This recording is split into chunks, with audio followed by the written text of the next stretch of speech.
নমস্কার বন্ধুরা, আজকে কি নিয়ে এসেছি আপনারা দেখতে পাচ্ছেন। বাজার থেকে একদম তাজা কাঁঠাল নিয়ে এসেছি। অনেক সুন্দর কাঁঠালটা আছে।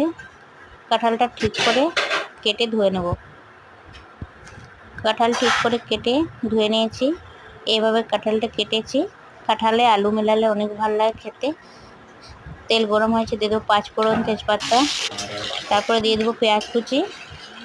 নাড়াচাড়া করে কিছুক্ষণ পরে দিয়ে দেবো ধুয়ে রাখা কাঁঠাল, আলু, হলুদ দেবো, পরিমাণ মতো লবণ দেবো। লবণ হলুদ দেওয়া হয়ে গেছে। নাড়াচাড়া করে ঢাকা দিয়ে লাল করে ভেজে নেব। কাঁঠালের জন্য মশলা বেটে রেখেছি।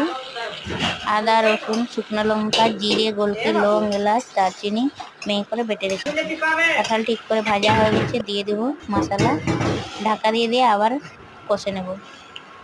অল্প লবণ দেব, আবার নাড়াচাড়া করে ঠিক করে ঢাকা দিয়ে মশলাটা কষে নেব। মশলার গন্ধ চলে যাবে, কাঁচা গন্ধ, তারপরে জল দিয়ে দেবো। মশলাটা অনেক সুন্দর কষা হয়েছে। কাঁঠালটা আপনারা দেখতে পাচ্ছেন। জল দিয়ে দেবো, যতটা জল লাগবে দেবো। কিছুক্ষণ ফোটাবো, তারপর রান্নাটা হয়ে যাবে। রান্নাটা মোটা মোটা করে রান্নাটা করব।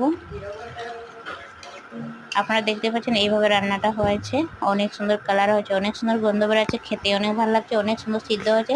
আজকের রান্নাটা আপনার কেমন লাগলো কমেন্ট করে জানাবেন। সাবস্ক্রাইব করতে ভুলবেন না। ধন্যবাদ।